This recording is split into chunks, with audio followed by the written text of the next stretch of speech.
Hey there, and welcome to another Factorio video. I'm Xterminator, and thank you for joining me. And today I thought we would go over the top 5 features, in my opinion, for Factorio 0.18 and 1.0. So 1.0 launched about a month or so ago, almost 2 months ago now, and they introduced only a couple features in 1.0 itself.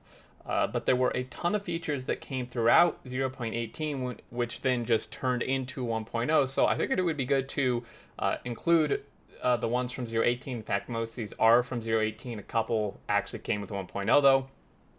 And these are just my opinion that the 5 best, most useful, just coolest features between those updates. And maybe you didn't know about some of these, so that's kind of what this is for. So let's get started. These are in no particular order amongst the 5. First, we're going to start with some blueprint stuff. So the first one is being able to build blueprints from the map view. So previously, before this was introduced, you could build blueprints by zooming all the way in where you had radar coverage. Like I could zoom in here and build a blueprint. This has been a thing for a very long time. However, what was introduced in 0.18 and right near the end of 0.18, or maybe even in 1.0 itself, was the ability to build blueprints through the actual map. So we have a few examples here. There's a couple things this is really good for, rails being one of them.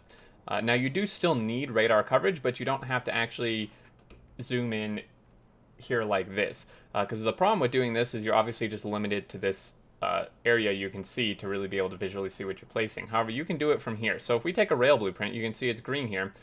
We can just go ahead and place this. And if there's something that, is in the way, we can just hold shift like normal and it will mark for deconstruction, and we can just build rails, right? So on and so forth. Now, again, I can't really build rails where I don't have coverage, but you can see this is now all laid down for blueprinting. So this is fantastic for, remote building. Another great feature of this is just building massive blueprints. I have a massive blueprint here, and in this view, I actually can't really see the entire thing. However, you can do this now from the map. So if we go somewhere where we have some decent space, maybe up here, it is going to interfere with some stuff, but we'll just place it here anyway.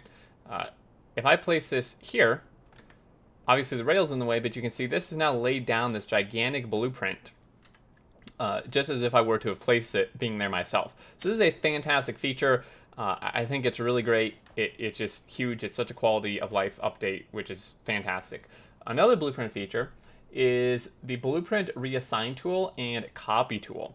So what this allows you to do is go into a blueprint, and these features, if you right click on a blueprint, open it, you have the select new contents. You also have the ability to create a copy of this, which is also very helpful.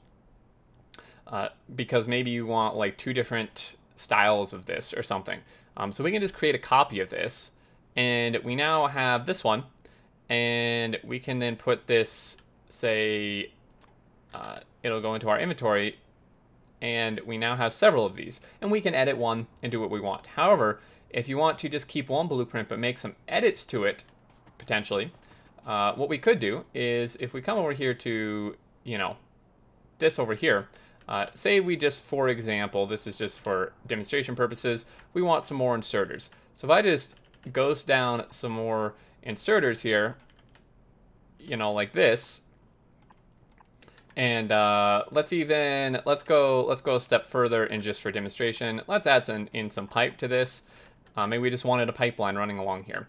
What we can do now is we can right click on this, and we can do select new contents for this blueprint. And if we name this, say, circuits, and have the icon stay the same, we save this. If we go back in and select this button, and then select this new version that we've created here with these updates, what it does is this will place in the new things we did. You can see there are new inserters here, the pipes are here, and it retains the name of the blueprint as well as the icons and everything else about it. It just added those things in. So previously, you would have to build the things and then get rid of the old blueprint, make a new blueprint. It's kind of annoying, but this is a very easy way to do it. You just save it, and that is now your updated blueprint, maintains the name, icons, everything, except it adds those additions. Very, very useful feature there. The next thing is unlimited request slots. So you used to be limited on the amount of logistic request slots for your personal character you could have. And even once you got all the upgrades, you kind of had to pick and choose what you wanted. But now, you go into logistics once you've unlocked all the research needed for it, and you can just infinitely add. I can just add literally however many I want. Like maybe if you're playing with mods, I can just request, you can click on these. You can just request anything. You can set a minimum and a maximum here. And by setting the minimum, that acts as your trash slot as well, or your maximum, rather, acts as your trash slot, so that will then trash any excess. And you can just go in and request these, as many things as you want. The last thing for this section, obviously we have our guy over here, Spidertron. We will demonstrate him in a second. The next thing is flushing fluids. So if you happen to accidentally get pipes mixed up with some fluid, just as an example, I'm going to go ahead and cut this. Now this isn't mixed, but let's say it was mixed. It's actually kind of difficult to mix fluids now because it literally won't let you connect pipes that would mix, but it can still happen on occasion. So if we accidentally mix these fluids, what we can do now, let's just extend this out. What we can do now is if we, say, have this pipe that's all mixed and we want to connect it to something, if we click on the pipe, this also works for storage tanks. You have this button that says flush light oil from the entire system. And this now clears everything in here. We could even go a step further if we wanted and flush it throughout the whole system. Now, obviously, these keep working, so it's going to continue doing that. And it just cleared our tank as well. So you do have to be a little careful with it, but this is a very nice feature to clear any mix-ups you have. So very, very nice there. And last, but certainly not least, we have Spidertron. Was actually added in 1.0 as a surprise, and this is a very late game combat vehicle and tool, Spidertron here. He can move over any objects, terrain, trees, cliffs, your factory, as you can see here. His legs do move a bit on the belts, which can get a little finicky, as you can see here. He's stuttering, but he can also act as a remote blueprint builder because Spidertron comes built in vanilla with a grid, just as if it had a power armor. It's 10 by 6 grid, and you can put anything in here you can put in your power armor. And so you can actually put roboports in here and robots in the trunk, and this can remotely build blueprints for you. So say, for example, I wanted to build this and didn't want to walk over there. I could load up my Spidertron, or even a second Spidertron. You can have multiple of them, as many as you want, really. And, load them up with roboports, robots, and all the materials, send him over there, and it will build this. And I don't even have to go over there myself, which is fantastic. However, I think the main use for Spidertron is the combat. Now, you can just drive it yourself, as I'm doing here. But what you can also do is you can take a remote here, and if you take a remote, you take one here, and this starts off blank, and then you have to pair it with a Spidertron. So you can build multiple Spidertrons. I could build another one, for example, and place him down. And you can change the color of these however you'd like. Let's just make that one red. We can take another remote. And you just take the remote and click on him, and you can see the remote is now color-coded to the Spidertron. And you can take this remote and actually remotely control, either through the normal view, as you can see, I'm just clicking and it's guiding him along, or through the map view, even where you don't have radar coverage. So I can just guide him around. Now, the Spidertron, in terms of weapons, it only takes rockets. You can see here, only weapon is rockets, plus anything else you put in here. It can take personal laser defenses. So I can actually send this out to do some biter clearing for me. I'm just clicking in the map out here. Now, unfortunately, as of this video, there is no way to do any sort of queuing of directions. You can't, set up like, waypoints or anything like that aside from just the one. But you can zoom in because he does give coverage, of course.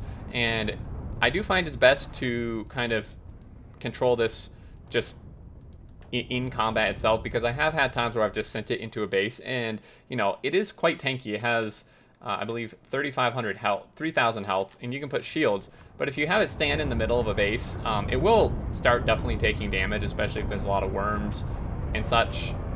As you can see, it did take a little actual damage past the shields, so I do like to kind of micromanage it a little, but this is a fantastic way to clear bases, and you can see it makes very quick work of them once you get some rocket upgrades. I'm using explosive rockets, and there you go. The Spidertron is absolutely fantastic. Like I said, you can have multiple of them, so you can have, say, one just loaded with roboports for building. You can have one that's just you know, shields in it and a ton of rockets. You could have one that's just laser defenses in it. The laser defense option is very good for defending your own base, like an outpost, because if you're using explosive rockets like I am, a quick note, and you are getting attacked somewhere, and you send a Spidertron over there, and it shoots the spiders with explosive rockets, it will damage and destroy your own buildings with those rockets via the splash damage. So, quick note there, that is important. But there you go, guys. That is, in my opinion, the top 5 features in 0.18 and 1.0. There are many other features. I did an overview video when 1.0 came out. It's on my channel that covered basically all the main features for both those updates. And in that video, there, in the description of that video, there is a paste bin with all of it written out as well. But there you go. I'd love to hear what your top 5 are. You know, do you think some of these just weren't worth mentioning? Do you think, are there others that are even more important than these? I could have obviously done top 8, top 10, but these seem like just the main ones that are fantastic, quality of life, actual, you know, features like the Spidertron. I think they're great, guys. I would love to hear your thoughts below, and let me know if you learned anything. You know, if you didn't know about any of these, maybe you're coming back after 0.17, you're brand new to the game. Hopefully this helps some of you out. If you did enjoy, a like is much appreciated. And if you're new to the channel, feel free to subscribe to keep up with all my content. And until next time, guys, I look forward to seeing you all, and do take care.